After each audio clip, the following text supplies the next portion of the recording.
অবৈধ ফোন ঠেকাতে আবারও ফিরছে এনইআইআর ব্যবস্থা, তবে সহজ করা হচ্ছে নিবন্ধন প্রক্রিয়া। নতুন ব্যবস্থায় হ্যান্ডসেট একবারই নিবন্ধন করতে হবে, এরপর সেটের হাত বদলে থাকছে না পুনঃনিবন্ধনের নিয়ম।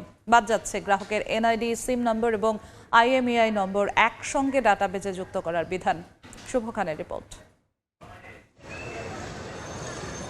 যোগাযোগ কিংবা ইন্টারনেটের দুনিয়ায় বিচরণে ফিচার ও স্মার্টফোন ব্যবহার করেন দেশে প্রায় ১৯ কোটি সিম সংযোগধারী।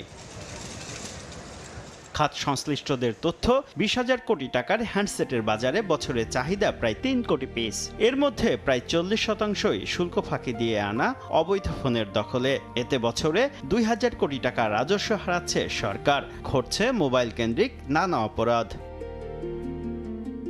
অপরাধ নিয়ন্ত্রণ এবং শুল্ক ফাঁকি রোধে ২০২১ সালে ন্যাশনাল ইকুইপমেন্ট আইডেন্টিটি রেজিস্টার বা এনইআইআর সিস্টেম চালুর উদ্যোগ নেয় বিটিআরসি। তবে জটিল শর্তের বেড়াজালে কয়েক দফায় চেষ্টার পরও পূর্ণাঙ্গভাবে এই ব্যবস্থা কার্যকর করা যায়নি।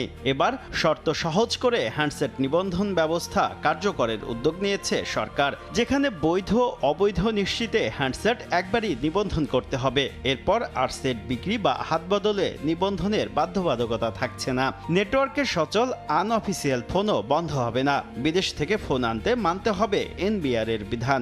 আমি কিনে আমার ফ্যামিলির সাথে শেয়ার করছি। So we want to ensure যে আমরা এনইআর ইমপ্লিমেন্টেশন যখন করব, কোনো ফ্যামিলি, কোনো বন্ধুবান্ধব, কোনো বাবা মা কিংবা ভাই বোন এই ট্রান্সফারগুলোতে যেন কোনো প্রবলেম না হয়। বাদ যাচ্ছে গ্রাহকের জাতীয় পরিচয়পত্র, সিম নম্বর এবং আইএমইআই নম্বর একসঙ্গে ডাটাবেজে যুক্ত করার বিদ্যমান বিধানও। নতুন নিয়মে শুধু সিম এবং আইএমইআই নম্বর ডাটাবেজে যুক্ত হবে। আগের যে জটিল প্রক্রিয়া ছিল এনআইডির সাথে ট্যাগিং, সেটা এখন থাকছে না। ২-৩ বছরের মধ্যে মোটামুটি আমরা একটা ক্লিন আইএমইআই বেস পাবো। চুরি করা বন্ধ হবে আশা করছি। বর্তমানে হ্যান্ডসেট আমদানিতে ৫৮% শুল্কের বিপরীতে সংযোজন পর্যায়ে দিতে হয় প্রায় ১৬ থেকে ১৮% শুল্ক। এই হার কমানোর আহ্বান হ্যান্ডসেট উৎপাদকদের। 15-16% আমাদের এখন আছে, তো সেই ক্ষেত্রে যারা আমদানি করবে তাদের 35 to 40-র মধ্যে যদি ট্যাক্স নিয়ে আসা হয়, বৈধভাবে যারা আমদানি করছে তারাও বিজনেসে আসুক। এনইআইআর ব্যবস্থা পূর্ণাঙ্গ কার্যকরের আগে আগামী মাস থেকে পাইকারি ও খুচরা বিক্রেতা সহ অংশীজনদের মতামত সংগ্রহ করবে বিটিআরসি।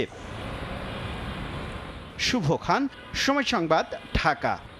4 দশক ধরে আপনার ফাইন্যান্সিয়াল পার্টনার আইডিএলসি।